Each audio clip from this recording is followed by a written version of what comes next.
So did you ever think that you could be driving a car made by one of your favorite handset manufacturers? Well, if not, this is already a reality. So here's the deal. Smartphone manufacturers are entering the EV market and they are likely to revolutionize the driving experience. Before I tell you a little bit more about it, don't forget to hit the like and subscribe button on the Prune app for all things tech and travel. First up, we have the tech juggernaut Apple.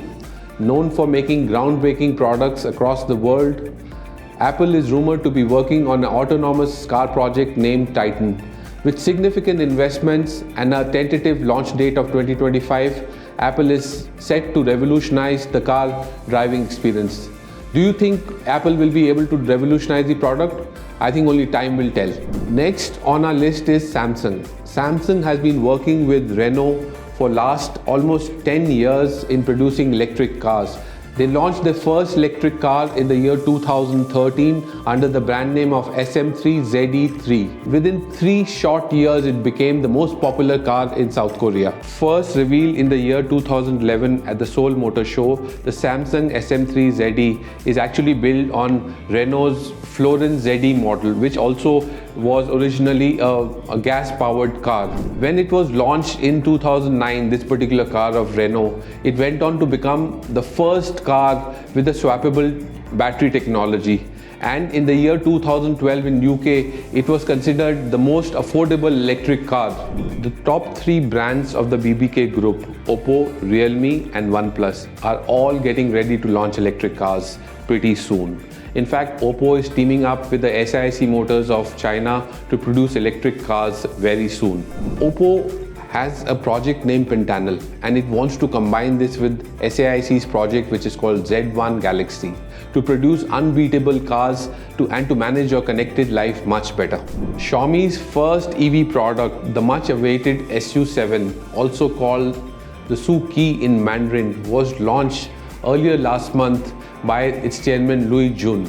It made a global debut with its focus on design, performance, range and safety. Positioned as a full-size, high-performance eco-technology sedan, it is expected to push the limits on performance, ecosystem and the mobile smart space. Just before Xiaomi, Huawei also revealed its much-awaited luxury sedan called Luxeed S7. Previously, Huawei has been making SUVs. This car has been manufactured in partnership with the Chinese car manufacturer Chery Automobiles. Huawei's S7 is expected to take on Tesla's Model S.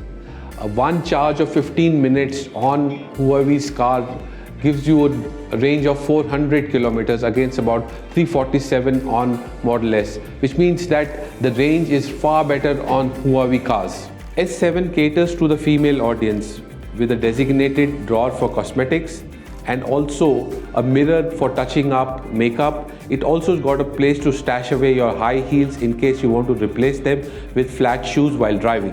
Earlier last year, Foxconn, the contract manufacturer for Apple, also revealed its 2 EV concept cars, the Model S, which is essentially a truck, and Model B, which is a crossover hatchback. With collaboration with Yulon Motors and Fisker, Foxconn is expected to produce cars under the brand name of Foxtron. Sony has teamed up with Honda to produce electric vehicles which are expected to be cutting-edge technology and sleek design. Sony will provide the brains behind the car, including the artificial intelligence, augmented reality, entertainment, and even virtual reality.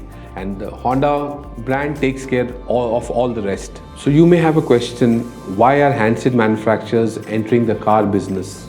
Well, we have a reason for you. Let me explain to you. Actually, there are 5 things which are changing. One is the electrification. The second is self-driving. Third is always connected, the use of screens, and of course, the need of software in the cars. Now, these things mean 3 things. One, the car business is not the same anymore. Secondly, the new cars have nothing in common with the traditional strengths of the large existing car manufacturers. Thirdly, electric cars have far simpler requirements from a service perspective. So no more you require the extensive network of the existing large car manufacturers. Cars traditionally are a component business, which means that the steering comes from somebody else, battery is provided by somebody else, or door handle comes from a different manufacturer. Handset business is pretty much similar. So you've got a camera coming from Sony, the screen may be coming from Samsung, and the software may be coming either from Microsoft or even Android, which is Google. This positions the phone manufacturers to enter the car business. And of course, if you still haven't subscribed to the Prune app, don't forget to hit the subscribe button. And before you go, don't forget to watch our other videos for all things tech and travel. Looking forward to seeing you again in our next video.